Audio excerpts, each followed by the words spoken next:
जय हिंद, वंदे मातरम। दोस्तों बहुत बहुत स्वागत है आप सभी का न्यूज इंडिया में। और अभी तक आपने इस वीडियो को लाइक नहीं किया तो लाइक कर लीजिए, और चैनल पर नए हैं तो चैनल को सब्सक्राइब कर लीजिए, साथ में बेल आइकन भी प्रेस कर लीजिए और वीडियो को ज्यादा से ज्यादा शेयर कीजिए। और आप किस राज्य शहर से न्यूज को देख रहे हैं कमेंट में जरूर लिखें। तो चलिए बढ़ते हैं खबरों की ओर।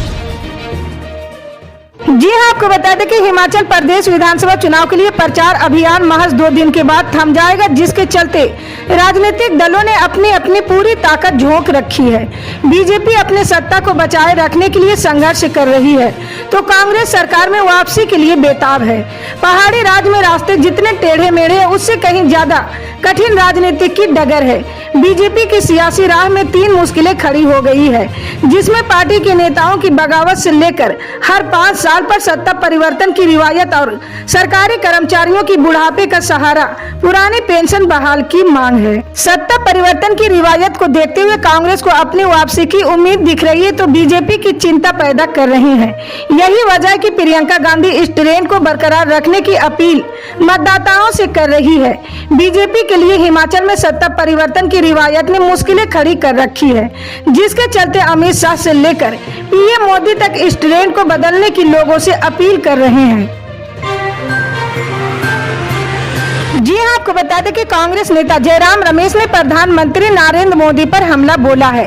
उन्होंने G20 के लोगों में कमल के इस्तेमाल पर सवाल उठाए हैं। उन्होंने कहा, बेशर्मी से प्रचार करने का कोई मौका नहीं छोड़ते हैं पीएम मोदी। कांग्रेस नेता जयराम रमेश ने ट्वीट किया है, 70 साल पहले जवाहरलाल नेहरू ने कांग्रेस के झंडे को भारत का झंडा बनाने का प्रस्ताव को खारिज कर दिया था।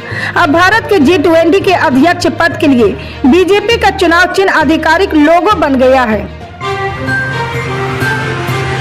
जी हां, आपको बता दें कि झारखंड सरकार की ओर से राज्य के 22 जिलों के 226 प्रखंडों को सूखाग्रस्त घोषित किया गया है।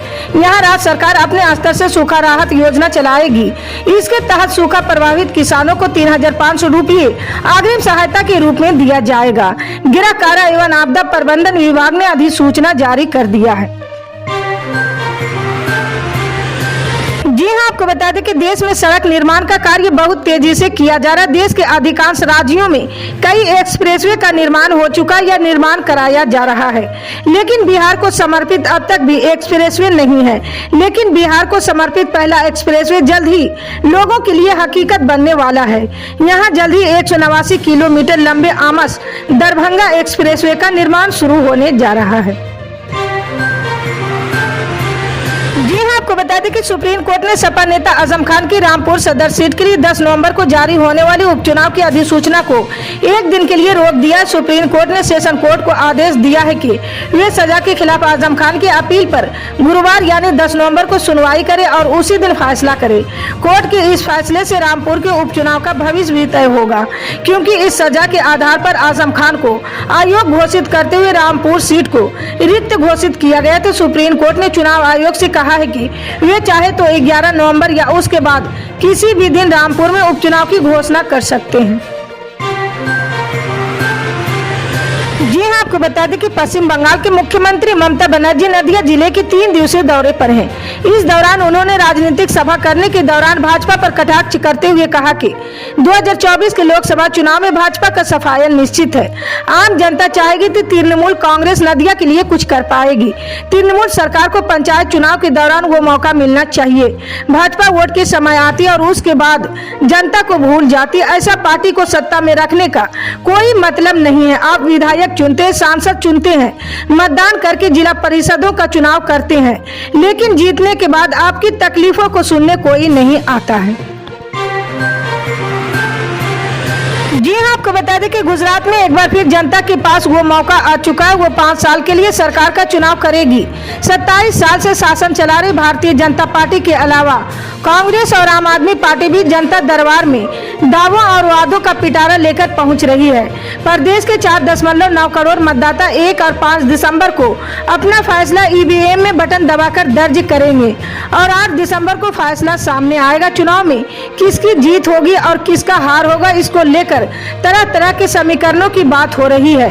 इनमें एक सबसे अहम बात यह भी है कि राज्य के 117 सीटों पर 10% से अधिक की हिस्सेदारी रखने वाले मुसलमान वोटर्स का रुख क्या होगा। जी हां, आपको बता दें कि अवैध खनन और मनी लॉन्ड्रिंग मामले में परिवर्तन निदेशालय की तरफ से केसीआर सरकार में मंत्री गंगुला कमलाकर के ठिकानों पर कार्रवाई की गई है। गंगुला कमलाकर पिछड़ा वर्ग कल्याण, खाद्य और नागरिक आपूर्ति मंत्री। सूत्रों के अनुसार ये कार्रवाई ऐसे समय में हुआ है जब मंत्री गंगुला कमलाकर अपने परिवार के साथ दुबई में है। परिवर्तन निदेशालय द्वारा की गई इस कार्रवाई के बाद आशंका है कि बीजेपी और टीआरएस सरकार के बीच जारी लड़ाई और तेज हो सकती है। बताते चले कि केसीआर की तरफ से मोदी सरकार पर उन्हें परेशान करने के लिए केंद्रीय एजेंसियों का दुरुपयोग करने आरोप लगातार लगाया जाते रहा है। गौरतलब है कि ईडी की तरफ से मोनोगढ़े उपचुनाव के लिए एक सप्ताह के अंदर हुआ, जिसमें टीआरएस के हाथों बीजेपी को हार का सामना करना पड़ा था। इस चुनाव में भाजपा उम्मीदवार कोमाटी रेड्डी राजगोपाल रेड्डी, जिनके परिवार के पास एक बड़ी खनन कंपनी, चुनाव हार गए थे। जी हां, आपको बता दें कि बिहार के गोपालगंज व्यवहार न्यायालय ने बरौली से भाजपा के विधायक एवं पूर्व मंत्री राम परवेश राय को आदर्श आचार संहिता मामले में दोषी माना है। कोर्ट ने विधायक को दोषी मानते हुए 1000 रुपये का अर्थदंड लगाया। इसके साथ ही कोर्ट ने यह भी कहा कि अगर भाजपा विधायक की तरफ से आर्थिक दंड नहीं दिया जाता है तो उन्हें 6 महीने की सजा हो सकती है। इसी तरह की पल पल के अपडेट जानने के लिए जुड़े रहे हमारे न्यूज इंडिया के साथ। मिलते हैं अगली बड़ी खबर में, तब तक के लिए जय हिंद।